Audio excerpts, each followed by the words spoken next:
Imagine a world where your every step could be your last. A world where the journey to a far-off land was filled with bandits, treacherous terrain, and mysterious cultures.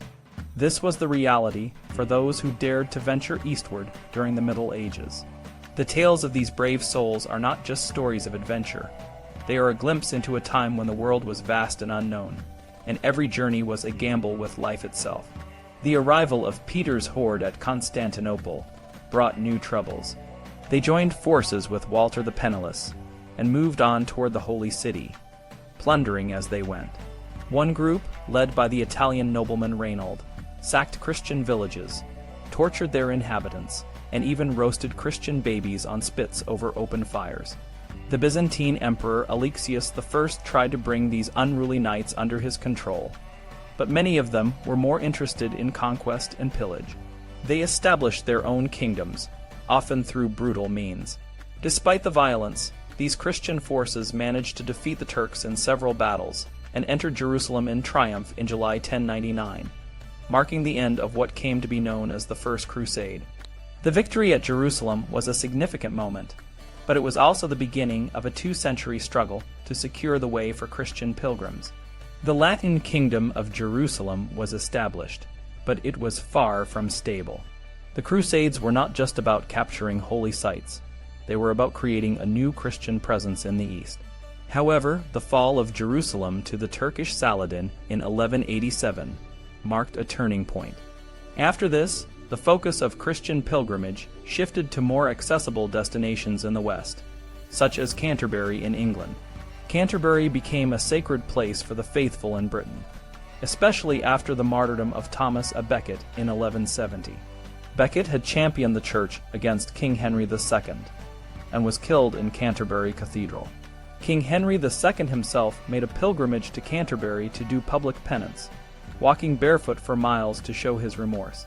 This event was immortalized by Chaucer in his famous work, The Canterbury Tales, which described the diverse group of pilgrims traveling to the shrine of St. Thomas. Pilgrimage remained a powerful force in European Christendom, even after the Crusades. For many, Rome replaced Jerusalem as the primary destination. In 1300, Pope Boniface VIII proclaimed the first Jubilee year, offering special indulgences to those who visited Rome. This event attracted tens of thousands of pilgrims and set a precedent for future Jubilee years, which continued every 50 years until 1470, when the interval was reduced to 25 years. While the Crusades and pilgrimages were central to Christian life, Islam had its own tradition of pilgrimage. From the beginning, every good Muslim was obliged to visit Mecca at least once, if they could afford it and support their families in their absence. The Hajj, which took place from the 7th to the 10th month of the Muslim year, involved specific rituals, including wearing seamless white garments, circumambulating the Kaaba 7 times, and following other rites. Mecca had been a place of pilgrimage for centuries before Islam, and it continued to be a focal point for Muslims. By the late 20th century, the Hajj was so popular that some Muslim countries had to limit the number of outgoing pilgrims to avoid financial strain. One of the most famous Muslim travelers was Ibn Battuta, who left his home in Tangier at the age of 21 to fulfill his pilgrimage to Mecca. His travels took him across the Muslim world, and he served as a judge in various Islamic communities. Despite his rule never to travel any road a second time, he made 4 pilgrimages to Mecca and covered some 75,000 miles. His chronicles provide a detailed account of Muslim life and customs, making him a celebrated figure in Islamic history. In the heart of Asia, pilgrimage was also a significant part of religious life. Benares on the Ganges became a sacred city by the 7th century, with over 100 temples dedicated to Shiva.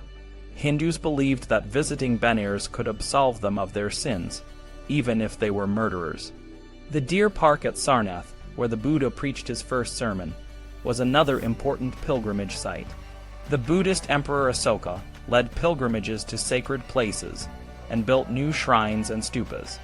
His efforts inspired pilgrims from across Asia to follow in his footsteps. Pilgrimage and missions played a crucial role in the spread of religions. The Lutheran reformers condemned pilgrimages as childish and needless works, but the Crusades had a lasting impact on Western society. They brought new ideas, goods, and cultures to Europe, fostering a sense of curiosity and exploration. The Crusader states in the eastern Mediterranean developed trade with the Muslim world, and Italian banks flourished by financing these ventures. Returning Crusaders brought back tales of Oriental splendor and exotic goods, which contributed to the cultural and economic growth of cities like Venice. However, the failure of the Crusades was also a catalyst for European discovery of the Eastern world. With no prospect of recapturing Jerusalem, Western Christendom turned to missions. Missionary monks had accompanied Crusaders on their journeys, and when the Crusades ended, zealous friars continued to explore the unknown East. The popes supported these missions, issuing papal bulls to protect and support the friars. This marked the beginning of a new era of exploration and cultural exchange. Islam, too, had a tradition of missions, but they were not as well organized or widespread as those of Christianity. While the Prophet himself was a vigorous proselytizer, Muslim missions were often carried out by individual mullahs, who were more like teachers than priests. The jihad, or holy war, was the primary means of spreading Islam, and it was often accompanied by military conquest. Despite this, Islam did not have the same institutional structure for missions that Christianity developed. The perils of overland travel were vast and varied. Unlike the dangers of the sea, which were consistent, the dangers on land were as diverse as the landscapes. Robbers could be lurking in inns, and travelers had to be cautious about the food and drink they consumed. They had to navigate unfamiliar cities and languages, often with little more than their wits and a few companions. The journey was a laborious and individual trek, and the word travel originally meant travail, reflecting the difficulty and pain of such journeys.